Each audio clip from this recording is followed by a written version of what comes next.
Welcome to the Pickleball Innovators Podcast, which shines a spotlight on the movers and shakers in the fast-growing pickleball club space. Today, we're joined by Kevin Richards, CEO and founder of RECS in Portland, Oregon, a club built around a mission as simple as it is urgent, helping people recreate, exercise, compete, and socialize in person. In this episode, Kevin shares how a conversation with a retired mathematician sparked a decade-long journey from building the first algorithm-based rating system in pickleball to opening a club rooted in what he calls analog connectivity, the belief that people are starving for real face-to-face human connection and that pickleball is one of the best vehicles we have to deliver it. We'll also hear his hard-won lessons on lease negotiations, membership strategy, programming for every skill level, and why being a great employer isn't just the right thing to do, it's the only way to build the kind of hospitality that keeps members coming back. Let's get into it. Well, how long have you been in the pickleball industry? Love to hear your kind of backstory. So a little over 10 years ago, I joined the local community pickleball club, and a retired mathematician in the club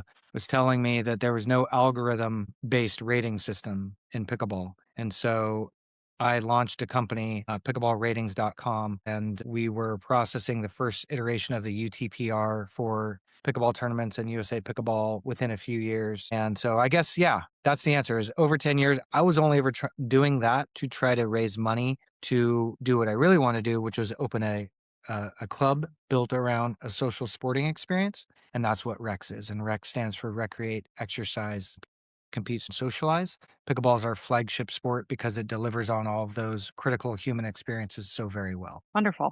And then you guys have 2 locations, right? Yeah, we have 2 locations. We opened our first location in early 2022. And then we just opened our second location a couple months ago, and we're working on a few more. Okay.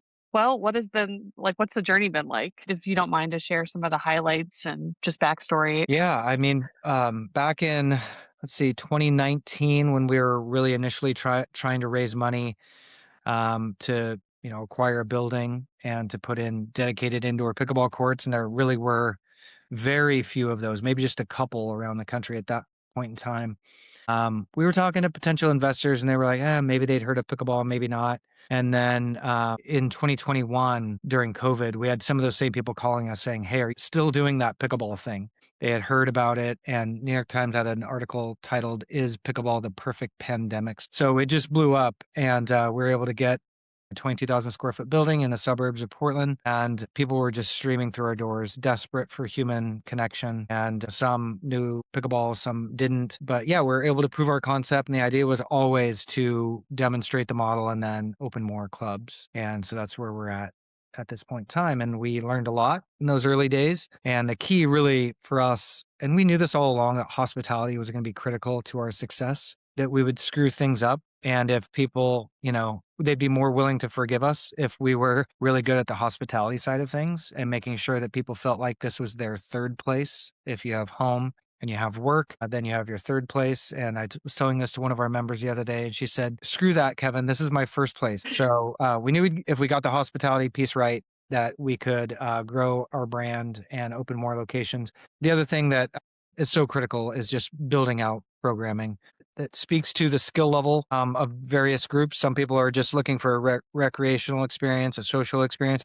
Other people want, highly competitive experiences. And to be a successful club, I think you really have to be able to provide all of that and then back it up, that we are doing things to make sure that the right people are in these groups, because ultimately the most satisfying games are the ones you play with others at or near your skill level. Okay. All right. So keys to success, hospitality, programming, any others that you feel you guys have really nailed? Yeah, I think on the instructional side, that's a piece of it, in giving people pathways to improve. We talk about having a sales funnel of getting people into the club and then keeping them there, over weeks and months. But in addition to that, you want to show people how they can improve. And so provide good clinics for them to do so, and lessons. So I think the instructional piece is a big part of it. And then having a place for people. People can be really transactional if they just want to come play pickleball and leave. But if you can have opportunities for people to stick around, I don't think it's necessarily like serving hot food. You want to have snacks and whatnot. We have beverages of all kinds, but just some spaces for people to then kind of hang out. I think is also really, really critical. All right. And then you mentioned that you guys have learned a lot over the past few years.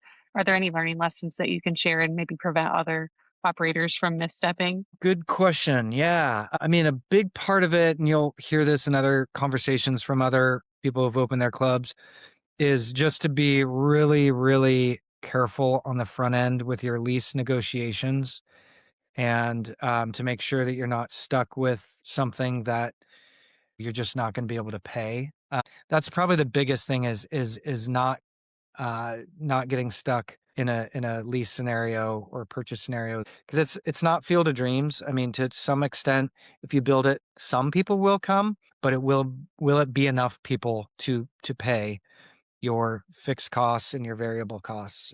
You probably need to be at, depending on your model, 60% court utilization across a calendar year. And so I'd say, in addition to that, you probably want to start with a monthly membership option to get people in. But when you're full enough, mitigating seasonality, whether you're in a hot climate or a cool climate, you're going to have some 3 to 6 month period where people want to be outside, and you'll want to flip to annual memberships to help mitigate that seasonality when you have enough demand to be able to do so. And then the other thing I would say is that kind of the hybrid model of, yes, you can be a member to play here. You don't have to be a member, but members get better advanced booking access and other perks. That really is, I think, the gold standard of a model for clubs around the country. And we have pickleball only. We don't do, we don't have exercise equipment and that kind of stuff. There are clubs out there that do that, but all of our clubs are pretty much just pickleball clubs. And we do some other games and sports. I'm teaching some kids how to play soccer tennis this Friday at our club, and the pickleball players will be like, "What is happening on our pickleball courts?" But again, like that just speaks to recreate, exercise, compete, socialize. We're kind of agnostic. I stay away from traditional sports, so no, basketball, baseball, football, and pickleball. Just good sportsmanship is a huge core value of ours, and pickleball is just so good at that as well. Yeah. Going back to the memberships, I noticed that you guys had a firm financing on there, and I was just curious if you see a lot of members taking advantage of that. We don't have a ton taking advantage of it, but we do because we are annual only at our first location. At our second location, we do offer month to month at this time. But we wanted to give people an option to spread out their payments. And so using a buy now, pay later service like a firm allowed us to do that. And we don't get a ton, but we get a few people that do that. I don't know if you noticed, we also accept insurance for people over 65 through Silver and Fit Oh, wow. or Renew Active or One Pass. We do that at our first club. And I think, if you have 9 or more courts, it's a good option to look into. It can be a little bit complicated at times, but we figured out how to do it. We have a lot of people that play at our club that may not be able to afford to play otherwise. And so we're really excited to be able to offer that to our members that need that. So that's what's going to help you keep your club busy 16 hours a day, filling those hours, from 9 a.m. to 4 p.m. with people who are, maybe retired. It's really critical to find ways to make sure that folks that are older and not working can come in and play during those times, even if it's at a discounted rate. Yeah, for sure. And then I was curious, youth pickleball. I'm seeing a lot more young people engaging with the sport and was just curious if that was something that you guys are seeing in your community. We definitely are. We do summer camps for kids, and we're looking at doing some after school stuff.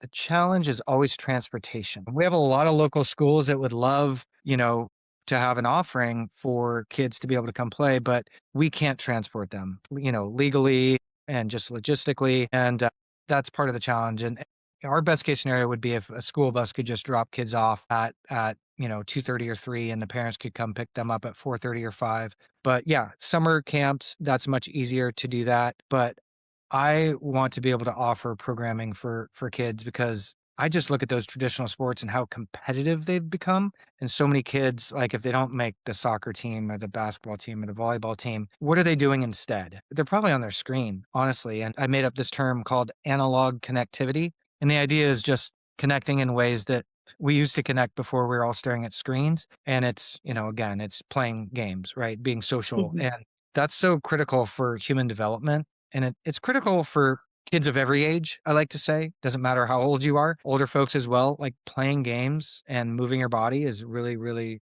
really critical to human health. And so it is going to be more and more important that clubs like ours find ways to get kids in And whether it's having a nonprofit, which we do, and underwriting some of that stuff and then renting the courts to the nonprofit at a discounted rate and then raising money for the nonprofit through grants and donations. I think that that's a model that really should be explored more when it comes to clubs like ours. And it's something that we've done a little bit of and we're going to be doing more of in the near future. Very cool. No, my husband's a teacher, and so he sees firsthand how isolated they are and how little social engagement activity they get, and it really is a crisis. So I think you're right. Pickleball can be it's so inclusive. Pretty much anyone can do it. Yeah. So it's a great opportunity. It's hard to take yourself too seriously, although inevitably some people find a way to do that when they're playing pickleball. No, because yeah, I like to joke that in our intro to pickleball class, we teach new visitors which end of the paddle to hold, and then we have people at our club who make a living playing pickleball. It's kind of crazy. And then everywhere in between. And I've always said, it's great for anyone 8 to 80. Well, we have little dinkers, at summer camps, and there's 6. And Norm Davis, who's in the Pickleball Hall of Fame, plays at our club, and he's 92, just had his birthday party at our club. He comes and watches grandkids, now his great grandkids play at our club. So yeah, 6 to 92. Like it really is incredible that this sport is so accessible to so many people. And the beauty is that it's like a perfect sport. You can keep getting better, but there's always someone better than you. And that's makes it addictive, right? You just want to keep improving. And it's amazing that way. Yeah, certainly. Well, is there anything else about your business that you're just really proud of you'd like to share? I love being an employer. I love having a place that people are excited to come to work and feel like they're making a difference in the lives of the people that play at our club. And I think it's really critical for me personally. But then just, in terms of responsible capitalism, be a good employer. And we're not an employer of choice yet, but we're striving to get there. And ideally, we have it on our roadmap to become a B Corp, a benefit corporation. Doesn't mean anything to the IRS, but there are certain things you have to do to get there. And so we're working on getting there. And I think as we have a few more clubs and have some economies of scale, we'll be able to make that happen.